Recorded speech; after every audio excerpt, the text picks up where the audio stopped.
back, friends, to another lightning round. I am Nicole. I'm Brittany. I'm trying to make this fun and exciting lightning round. Brittany. That was welcome back to another I don't know, whatever. I'm Brittany. And we're back with another lightning round. We watched Little Nemo this week, which we experienced some technical difficulty. I'm thinking it's because there's a storm on my end outside. So hopefully we will not experience that in this episode. Guys, again, we haven't said it in a long time. We are still mom and pop. Yeah. Like, we don't have the editing skills to go and cut stuff out. Yeah. So, yeah. Thanks for sticking with us. Yes, we appreciate it. So, should we get into it? Mm-hmm. Little Nemo questions. Dun, dun, dun. First question. What would your nightmare look like? Or, sorry. Personal. What? Jeez. What would your nightmare land look like? Oh, okay. I was like, geez. Not as specific. I mean, birds. Birds everywhere. Band-Aids. Everywhere. I can't even, like, if I basically went to a bird sanctuary where everything and anywhere I touched, a Band-Aid appeared on my body, I would freak out. Oh, also, it's not a fear, but like I have a lot of nightmares. When I do have nightmares, I have a lot of them where I get grabbed and I can't scream. Like I'll just be like, but nothing will come out. So that's what your nightmare land looks like? I think so. Well, I'm not trying to hang out there. Like, why would I make it super detailed? Like, those enough, I'm out. If I see a bunch of birds and Band-Aids everywhere and I can't scream, I'm gone. I don't need, it doesn't mean there's a sofa next to a fireplace. Yeah, very true. Like, what would yours be? Well, mine would have birds in it too. I was just going to say, it's funny that you're scared of birds, I'm scared of birds, and Dad's scared of birds. Yeah, maybe a generational thing. Yeah, I was like, is that hereditary? Maybe. Phobias. Well, I guess I know where ours came from. Yeah. Pretty sure. Where does his come from? I don't know. Who knows? But I feel like you can't say I know where ours comes from and not tell people where it comes from. Oh, ours comes from growing up in I'm pretty sure that's where it came from. Growing up in Tokyo, where we used to go to the parks a lot and play outside a lot, there's a ton of birds there that like to interact with humans too much. Is how I would explain it. They're too familiar. Yeah. Their crows are humongous. Yeah, just no. Mine definitely have birds in it. That might actually be it. Because like, or maybe even, I always have. Well, I don't know if this is like what my actual nightmare land would look like, but I always have like a fear of like drowning. That would just be awful to me. Yeah, I can swim, but it's like the fear of like you're like losing your breath that way and can't. No, yeah, it's gonna be that. I've recently become, in like the last 6 years, not a fear of heights, but a fear of being at tall heights on something that I don't know where the support is. Like Shane and I were in Switzerland in 2018 and we went to, it's called 3,000 meter bridge. And it's up in like the Gstaad mountains in Switzerland, where it's basically just like are you going to laugh at the way I said Gstaad? No. Okay. I saw like the corners of your mouth go like, but it's like this essential, like not a drawbridge, but like kind of like a plank bridge that is put between these two peaks up in like the Swiss Alps. And I went up there. I wanted to go see it and I was so excited. And I got there and I stepped 2 inches onto the bridge and was literally shaking with fear. I could not go any farther. And I was like, that's so weird. And then we went to a water park a couple years after, and just the climb up to the top of this really tall slide like staying on the stairs. I was like, where's the support here? Like I had to get down like halfway up. It's been a very interesting thing. Huh. That's weird. Yeah, like both of these things. I don't know where the support on the stairs were. I don't know where the support underneath this bridge was. Like it would be my luck that I'd be the one person to step on it and be like, wee, and fall down. And break it. Yeah, like I'm the person that broke it. Huh. Interesting. Cool. Cool. Well, next question. Sure. What was your last vivid dream that you still remember today? Oh, my last one? Or it could be the most vivid dream you've ever had that you still Right. remember. The most vivid dream I've ever had is, I think I've discussed this on the show before, and I could put in another one. Because like I said, I really remember my dreams. I had a dream that I came up on a junkyard and found the Iron Giant slumped over like in the junkyard, and I went to climb up his body, and when I got to his face, he turned on, but his eyes were red, and the metallic sound that came out was like raw, and it scared me so much. Not in the dream, it actually woke me up and scared me. I couldn't go back to sleep for a really long time. And I remember that vividly. That was when I was like in like middle school. So like over 15, over like 20 years ago. You're supposed to be the math person. I have no idea how old I am. My birthday was 3 weeks ago and I still don't know how old I am. Yeah. So like when I was like 15, 14 years old. I didn't realize that was that. Age. That's not middle school age. I didn't even know that was that long ago. Yeah, no. Yeah. 35. Follow up. I once had a dream. Well, I told it in the episode too, but I had a dream once that I was like in like a futuristic space town where we were trying to get out of it. And I sat there and I was like, someone's got to help us. And Zac Efron showed up. And I was like, Zac Efron, this would be a good movie in the dream. Like my dream self stopped and was like, this would be a great movie because Zac Efron is here. And then we went about trying to save the town. That's definitely a dream. That was a dream. Hey, I could definitely be in a space-saving movie with Zac Efron. Somebody just hasn't wrote it yet. Oh, rude. Okay. I don't know if I have one specific vivid dream, but I have the dream of where I'm falling a lot and hit the ground. And everyone tells me you can't hit the ground in your dreams. That's not what people say, Nicole. That's what they say. Nicole, I've told you this so many times. It's not that you can't hit the ground.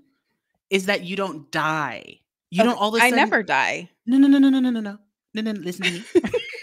It's not that you die. It's like if you were to have a dream and you die, your dream doesn't then just continue.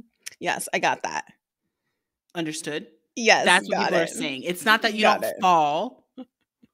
You don't listen. People, okay. Well, the people that I have talked to have told me in your dreams that you are never allowed to hit the ground. No.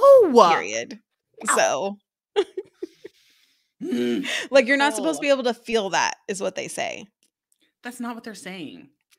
Okay, that's what the people I'm talking to are saying. Are you talking to those people? No.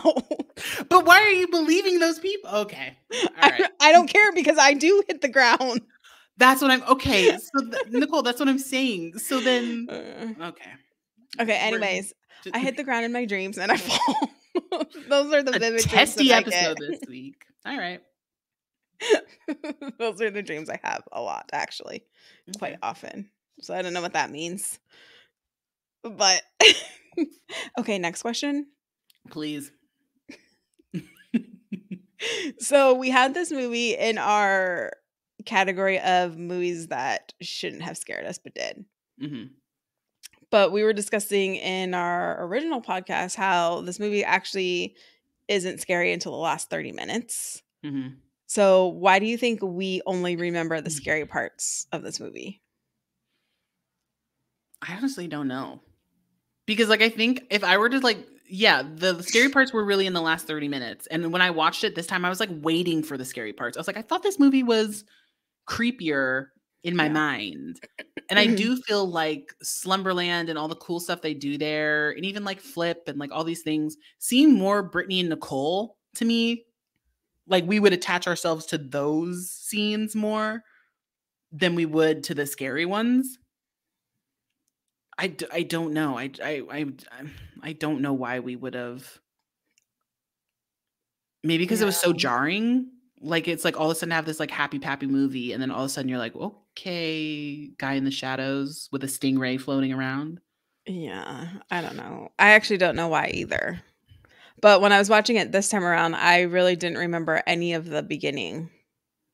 Yeah, no, that's what I'm saying. Like I And don't. I feel only like the nightmare parts. I thought that the Nightmare Land was like the majority of this movie, and then you Mhm. find out they're there for like 15 minutes. And you're Yeah. like, oh, that's Yeah. weird. So, after watching it, we probably shouldn't have put it in this category. No, I still think it belongs on the show though, or like in our Yeah, yeah, podcasts because we did watch it quite a bit. yeah. But it's Which not as again is scary as like we thought. no, but it's like what kind of like is it called masochists? I don't even maybe I shouldn't use the word. What kind of weird kids are we that we know something scared us, but we're like, let's watch it again Yeah, that's true. and multiple times Yeah, that is throughout the true. years. I'm still like that, though. But that's what I'm but like I feel like now we have the mental capacity to handle fear and anxiety. Well, anxiety. Didn't you just say our last movie caused a lot It of sure anxiety? did. It did, but like poor Britney as a young child, did it not? Like that's what I'm saying. Like what I guess like what Yeah. maybe happened to me throughout my life that like as a little kid I could have watched Last Unicorn a million times back to back and was fine. And then now as like an adult, I'm like, never again. Yeah, that is true. Who knows? It'll forever be a mystery. But Forever. do you have time for another question? I'm not going anywhere. Oh. Okay, well, I'm gonna ask it. I actually have a heart out. Thanks, guys. Bye. So it's kind of the same as the other question we had, though. What would your Slumberland look like? It's not your Nightmare Uh, Land, your Slumberland. Actually, didn't we have well, this no, question no, no, last no, no. week? So we had in Neverending Story, what would our fantasy world look like? Oh, yes. Okay. To be honest, I don't think because that's my fantasy world. But like I said, my dreams, like if it was really Slumberland to me, it's so many different things, but it's detailed. Like my dreams are detailed enough that if I'm in a familiar place, like I dream about our high school all the time. I have a recurring dream. Mom and I talked about this when she was here. I have a recurring theme in my dreams that I go back to high school and either one have to complete a few classes in order to graduate, but somehow I already have my college degree. And I go back there and I'm like, this makes no sense. I've already graduated college. I don't need these high school courses, yet here I am. Huh. Or I go back and like have to try out for the cheerleading team again. And like it's like people who were never on the cheer team. And I'm like, who are these people? And they're like, oh, all your friends graduated. And I'm like, then why am I still here? Like, but it's like our high school and it very detailed. So when something is different in my Mhm. dream, I'm like, oh, that staircase wasn't there. I can't get down to the hallways. Or like, we got no relocatables anymore, like Yeah. so I don't think it's like a specific thing that my Slumberland looked like, but whatever it is, it's very detailed. Okay. Does that answer your question? Not really, but it's okay. But it did though. But it It's did. gonna be whatever it is, it's detailed. Because it changes. Like it Well, yeah. but Obviously, it's gonna change. but I'm not like you where I'm like, I'm gonna finish my dream for last night.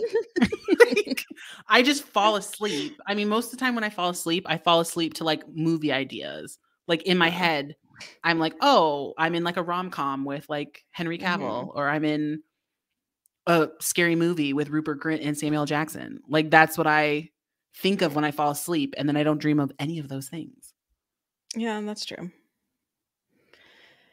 I don't know. When I hear Slumberland, I feel like it should represent sleep. And I just see like a bunch of like, I wouldn't call it Slumberland to me, but Sleep like Comfort by Nerlens, is that what you're exactly, like thinking? I see a bunch of mattresses everywhere. Okay. Okay. Um, but I mean, I like Little Nemo's Slumberland. Yeah, which How it has actually all the like colors and the clouds and it's all happy and yeah. yeah, do people in Slumberland actually sleep? I mean, I know that they were asleep Mm, on the boat, but, like, nobody actually really sleeps there, do they? probably not. I don't think so. Hmm. I don't know. Who knows? Another mystery for us to solve forever. Never will. Yes. Well, that is the end of our lightning round. And next, oh, that is the end of these movies as well, Yes. which we are very excited about because these were a little exhausting Yeah, and we to also us. extended it, like, farther because we were gone for a couple weeks, so Yeah. it was more than a month of, like, extreme movies. Yeah.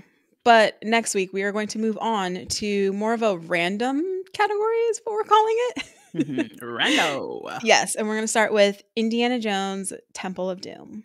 It's Indiana Jones and the Temple of Doom. And the Temple of Doom. Dun dun dun. Anyway, it just felt like I needed that. Mhm.